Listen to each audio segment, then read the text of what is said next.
नमस्कार, मैं हूं आपके साथ अंकिता पाल। ब्रीडिंग की शुरुआत करते हैं।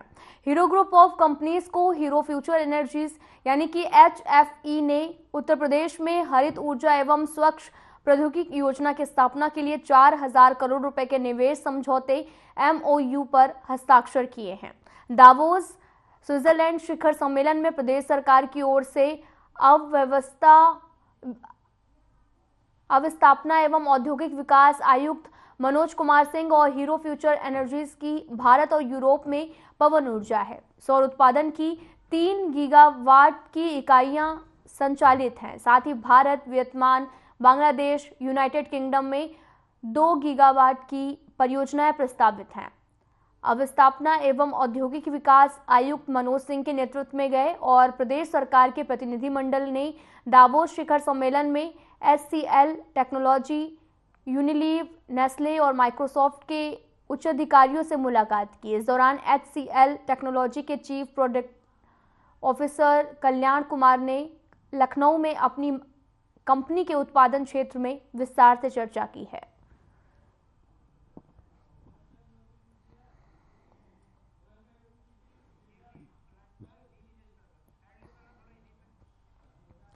हीरो ग्रुप यूपी में निवेश करने वाला है। 4,000 करोड़ रुपए के MOU पर साइन भी की गई है और हीरो ग्रुप अब यूपी में निवेश करेगा और निवेश से काफी यूपी को लाभ भी मिलेगा।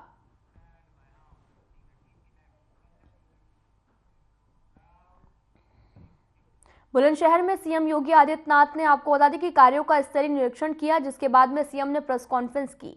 सीएम योगी आदित्यनाथ ने क्या कुछ कहा है, आपको सुनवाते हैं। 25 जनवरी के प्रस्तावित कार्यक्रम की तैयारी और यहाँ के मान्य जनप्रतिनिधियों, संगठन के पदाधिकारियों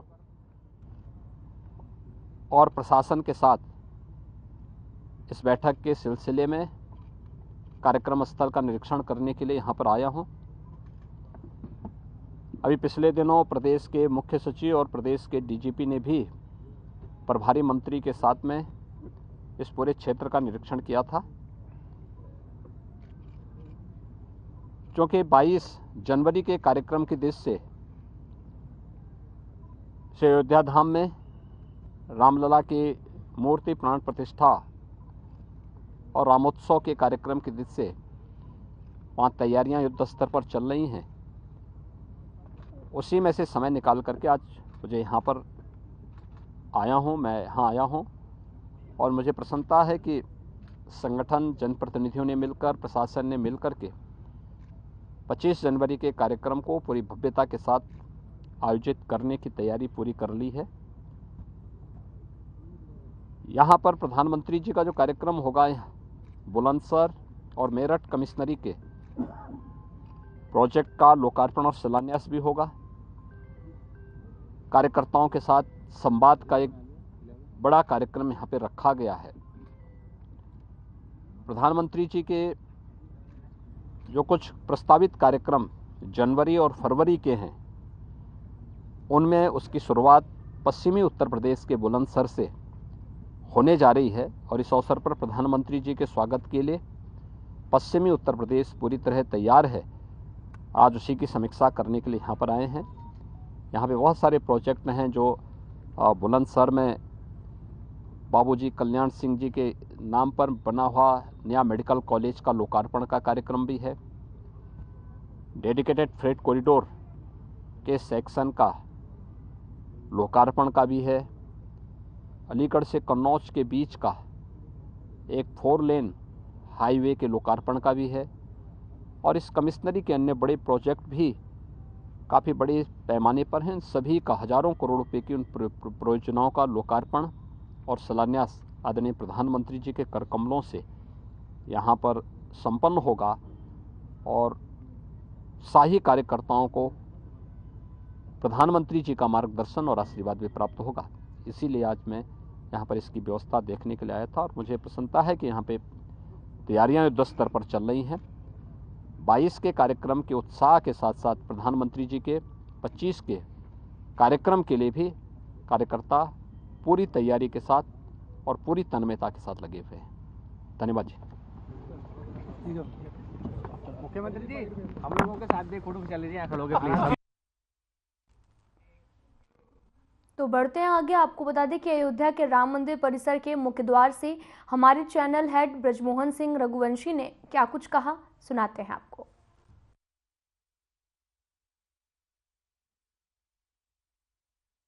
तो हम इस समय अयोध्या में हैं। जैसा हमने आपको बताया था, अपने दर्शकों से हम लगातार रूबरू करेंगे 2022, 2023, 2024। जी हाँ, ये 3 वो वर्ष थे जिसके बाद से ये कहा जा रहा था कि उत्तर प्रदेश में राम मंदिर कब बनेगा। जब 2022 के चुनाव आए तब भी ये मुद्दा था कि आखिरकार राम मंदिर नहीं बना। फिर जब 23 आता है तो बोला गया फिर से इस बार का चुनाव बिना राम मंदिर के होगा। लेकिन जैसे कि आप जानते हैं कि 2024 में जनरल इलेक्शंस इस देश के यानी लोकसभा चुनाव निर्धारित हैं। उससे पहले सरकार ने एक बड़ा काम किया, वो ये कि प्राण प्रतिष्ठा राम मंदिर की वो निर्धारित हो चुकी है 22 जनवरी 2024। और जी आप देख सकते हैं, मैं अपने वीडियो जर्नलिस्ट से बोलूँगा एक बार नज़ारा दिखाएं सिर्फ यहाँ पे। ये है वो राम मंदिर का ये वो द्वार है जो सीधे आप देख सकेंगे कि किस प्रकार से पूरे विश्व में इसकी अलौकिकता आप देख सकते हैं। ये ना कि सिर्फ भारत में लेकिन पूरे विश्व में इसकी अलौकिकता कहीं ना कहीं फैलती जा रही है।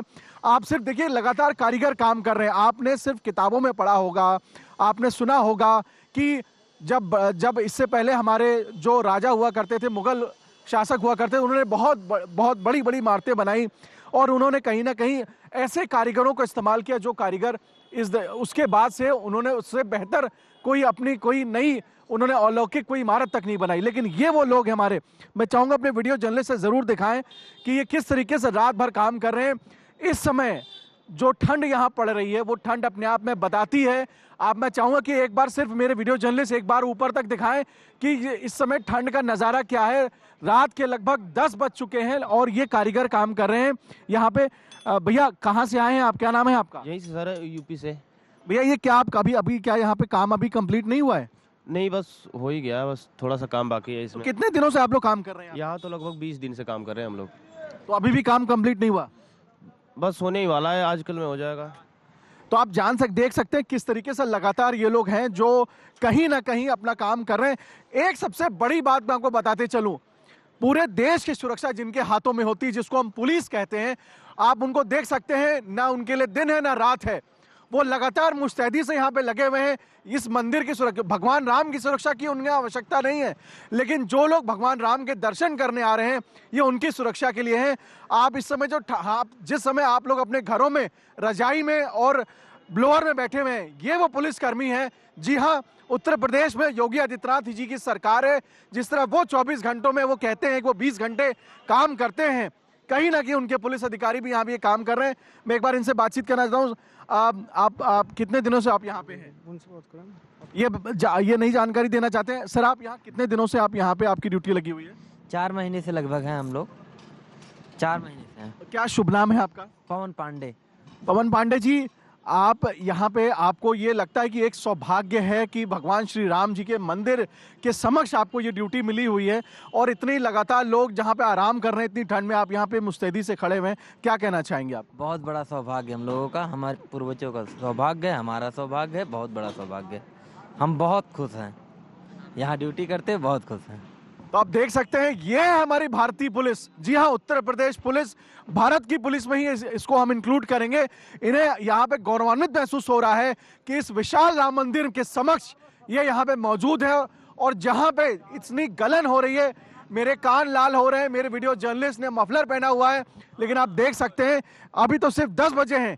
किस तरीके से रात के 2 बजेंगे 4 बजेंगे ये यही मुस्तैद होंगे। और क्यों? क्योंकि आपके लिए, आपकी सुरक्षा के लिए। यह है उत्तर प्रदेश पुलिस। मैं आपको और दिखाना चाहता हूं, आप ये बस नज़ारा देखिए, आप इस इमारत को देखिए। मैं ये कह सकता हूं कि विश्व में इतनी बेहतरीन धरोहर आप कभी देख नहीं पाएंगे। ये अलौकिकता का एक अपने आप में वर्णन है। 22 जनवरी को पूरा देश नहीं पूरा विश्व इसको देखेगा। यह है वो श्री राम मंदिर जिसका इंतजार अब खत्म हो चुका है। जी हाँ, मैं इस खुशी के लम्हे को मैं बयां नहीं कर सकता शब्दों से। मैं अपने दर्शकों से बस इतना कहूंगा कि 22 तारीख से लेकर के 25 तारीख 26 तारीख जनवरी में कृपया अभी अपना समय ना दें यहाँ पे, क्योंकि लगातार भीड़ बढ़ चुकी है। लेकिन अगर आप इस मंदिर में दर्शन करने नहीं आए तो आप कहीं ना कहीं सौभाग्यशाली नहीं है। और इसके लिए कहीं ना कहीं बहुत सारे लोग, इसके लिए जो ये मंदिर आप देख सकते हैं, ये जो निर्माण हो रहा है, इसमें हमारी भारतीय न्यायिक प्रक्रिया, हमारे भारतीय राजनेता, हम ये कह सकते हैं कि आदरणीय प्रधानमंत्री श्री नरेंद्र मोदी जी की भूमिका उसमें अहम है, क्योंकि जब 2014 में वो लौटे थे, उनके घोषणा पत्र में ये निर्धारित था कि इस बार राम मंदिर उनके एजेंडे में रहेगा, और राम मंदिर की सिर्फ बातें नहीं हुई, राम मंदिर बना भी। आज लगातार कोई भी दल इस बात का दावा कर ले कि उन्होंने ताला खुलवाया था, उन्होंने राम मंदिर के लिए बहुत कुछ किया था, लेकिन अगर धरातल पे किसी ने कुछ किया है तो वो मैं कह सकता हूं आज की भारतीय सरकार, यानी हमारी गवर्नमेंट ऑफ इंडिया, और साथ में उत्तर प्रदेश के मुखिया योगी आदित्यनाथ, जिन्होंने जब से यहाँ कार्यभार संभाला, जो आप देख सकते हैं, मैं जैसे आप हमारे दर्शकों को मैं ये बताता रहता हूं कि लगातार वो काम जिस प्रकार से करते हैं, वो अपने हफ्ते में लगभग 2 से 3 दिन उन्होंने अयोध्या को दिया। और आज मैं फिर से अपने वीडियो जर्नलिस्ट से बोलूंगा, दोबारा दिखाएं, आज उनकी ये मेहनत है कि ये मंदिर, विशाल मंदिर जिसको कई वर्ष लग सकते थे, लेकिन आज आपके समक्ष ये तैयार है। जी हाँ, ये है सौभाग्य हमारा। मैं अयोध्या से अपने वीडियो जर्नलिस्ट रमेश जोशी के साथ ब्रिजमोहन सिंह, रघुवंशी, साधना चैनल के लिए। हमें ये सौभाग्य मिला है कि हम मंदिर प्रांगण में हैं।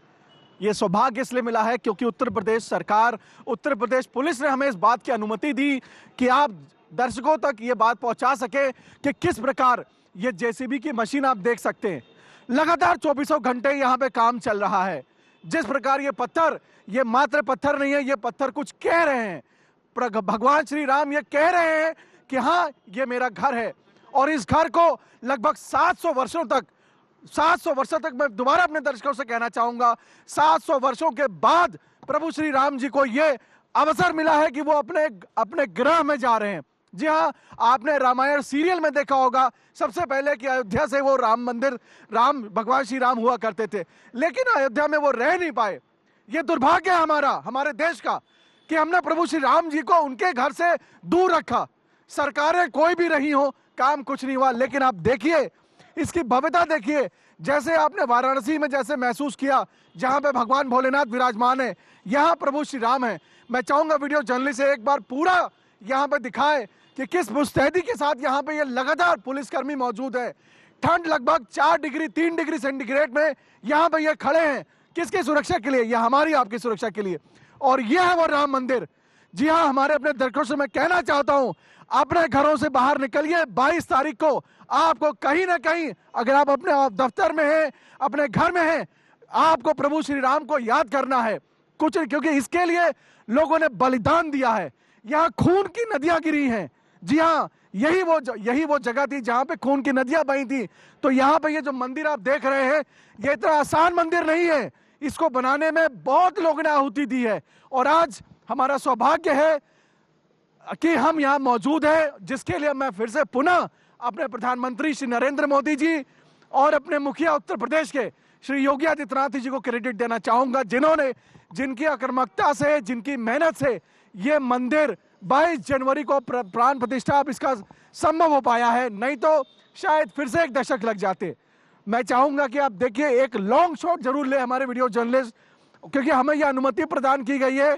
यह सौभाग्य हमारा कि हमें अनुमति मिली है यहाँ पे, और इसको आप पूरा एक वृहद रूप से दिखाइए और एक लॉन्ग शॉट दिखाइए वापस। ये हमारे दोनों जो द्वार हैं, कृपया उनकी भी फोटो ले और देखिए, ये है यहाँ का ये राम मंदिर का भव्य द्वार। कई द्वार इसके हैं, लेकिन ये है इसका मुख्य द्वार, जिसको आप देख सकते हैं कि हमें यह सौभाग्य मिला है। जी हाँ दर्शकों, ये किसी अजूबे से कम नहीं होने वाला है जब 22 तारीख को यहाँ पे पूरे देश से लगभग 1.5 करोड़ लोगों की आने की अभी संभावना है, और ये संख्या लगातार बढ़ेगी अब, क्योंकि प्रभु श्री राम यहाँ पर थे, लेकिन अब उन्हें एक अपना निश्चित घर मिल चुका है, जिसके अंतर्गत यहाँ पे लोग उनके दर्शन करने आएंगे। आज ट्रस्ट के सचिव श्री चंपत राय जी ने हमें बताया था कि किस प्रकार से यहाँ पे लगभग 70 देशों के लोग प्रतिनिधि यहाँ पे आ रहे हैं, और कहीं ना कहीं ये संख्या बढ़ेगी। तो मैं फिर से अपने दर्शकों से कहना चाहता हूँ, 22 जनवरी को कृपया घरों में दुबक के ना बैठे, उसको एक छुट्टी के रूप में ना मनाएं, जबकि अपने पूरे परिवार के समेत वो लाइव टेलीकास्ट के जरिए या हमारे चैनल के माध्यम से आप देखिए लाइव सजीव प्रसारण सीधा भगवान श्री राम मंदिर का प्राण प्रतिष्ठा होते हुए। मैं वीडियो जर्नलिस्ट रमेश जोशी के साथ ब्रिजमोहन सिंह रघुवंशी, साधना चैनल के लिए। फिलहाल यहाँ रुकते हैं एक छोटे से ब्रेक के लिए।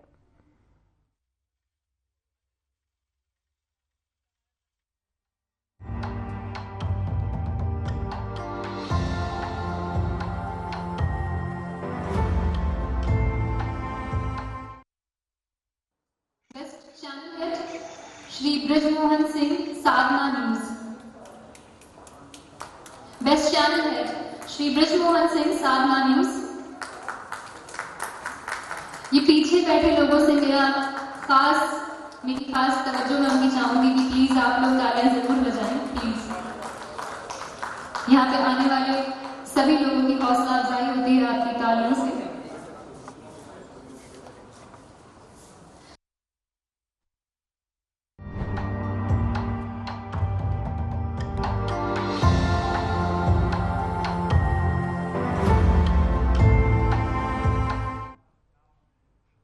ब्रेक के बाद स्वागत है आप सभी का। रुख करते हैं खबरों की तरफ।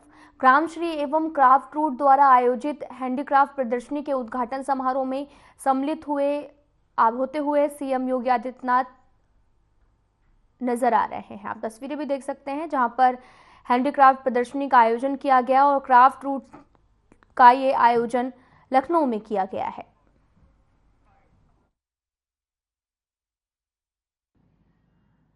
ग्रामश्री संस्था द क्राफ्ट रूट्स द्वारा आयोजित आज की इस एग्जीबिशन के उद्घाटन कार्यक्रम में यहाँ पर उपस्थित प्रदेश की माननीय राज्यपाल आदरणीय श्रीमती आनंदीबेन पटेल जी,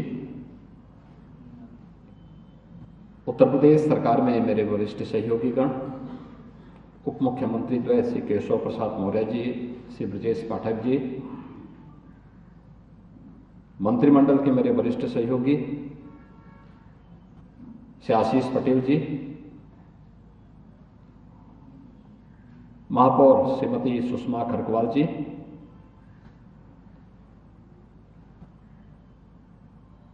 trustee craft roots Shrimati Anarben Patel ji, Avneesh Awasthi ji, मान्य कुलपतिगण और देश भर से आए हुए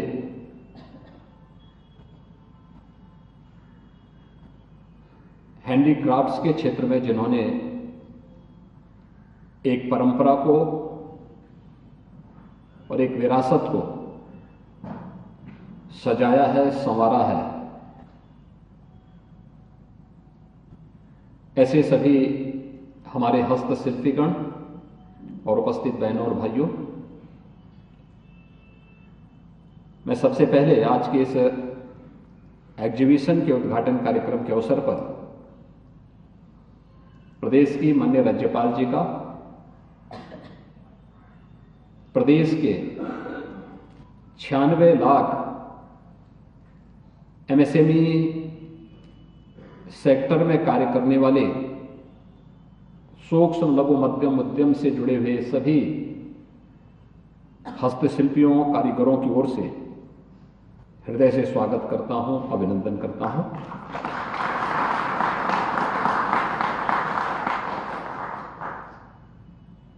देखने के लिए भले ही एग्जीबिशन हम लोगों को एक संक्षिप्त रूप लग रहा हो, लेकिन यह आदरणीय प्रधानमंत्री जी के वोकल फॉर लोकल और आत्मनिर्भर भारत की आधारशिला और उसकी आत्मा का कार्यक्रम है।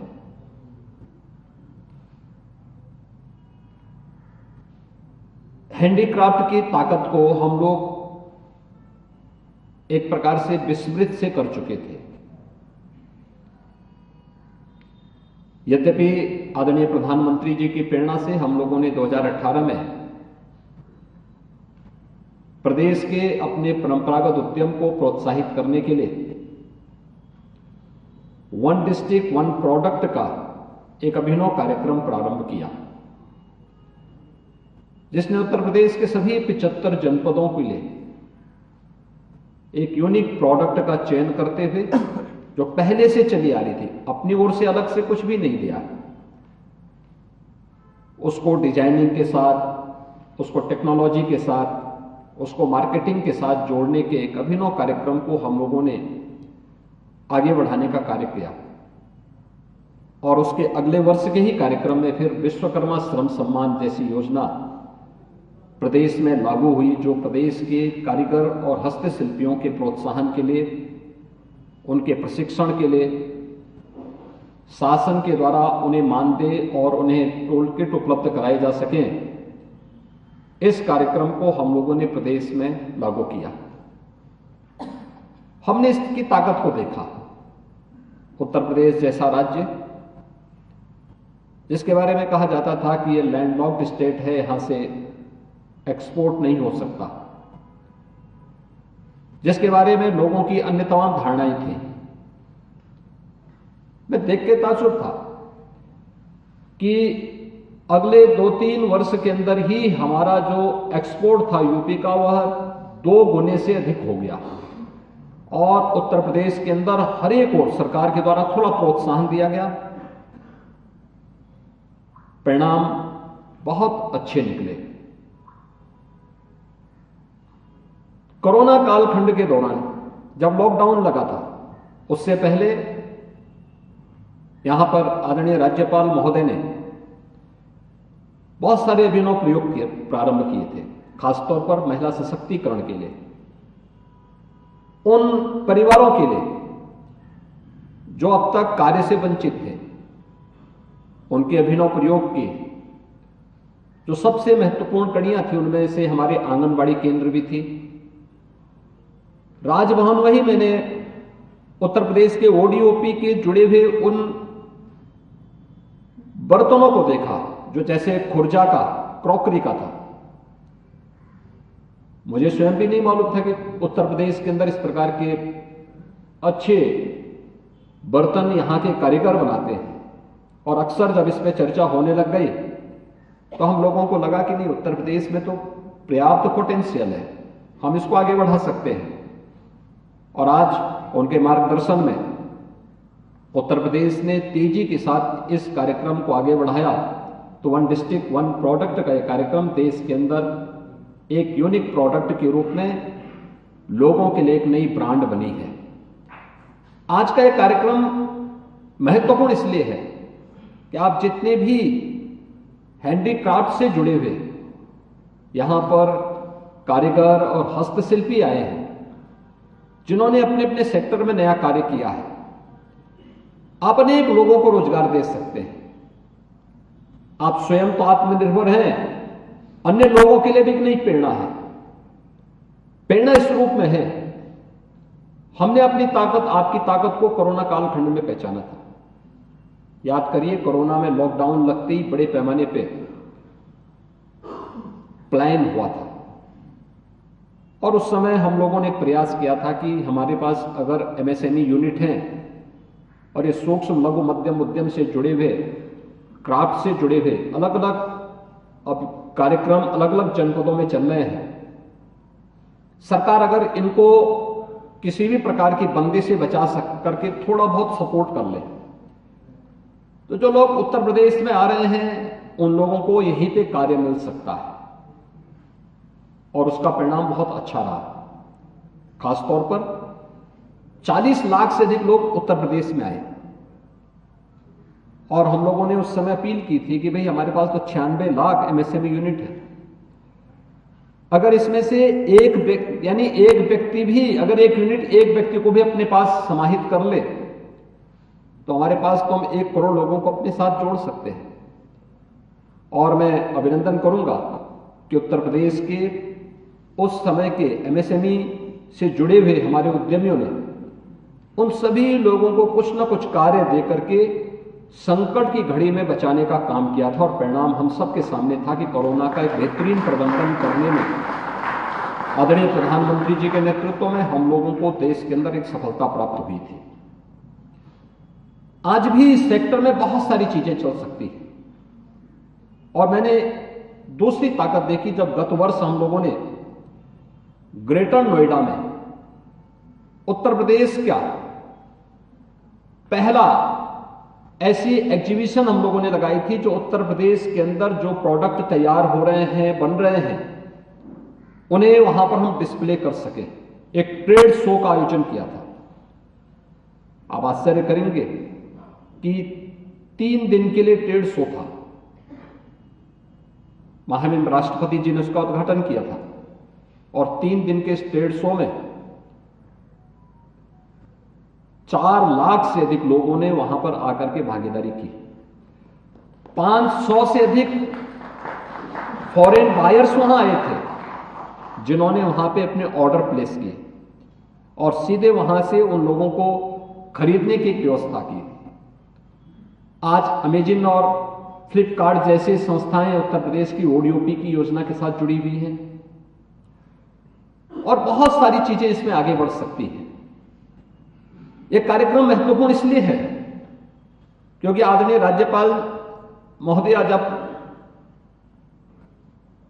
गुजरात के अंदर इस पूरे कार्यक्रम का शुभारंभ 1995 में जब की थी, आप सोचिए आज से 28 वर्ष पहले, 28-29 वर्ष पहले जिस कार्यक्रम का शुभारंभ गुजरात की धरती से प्रारंभ हुआ, गुजरात की धरती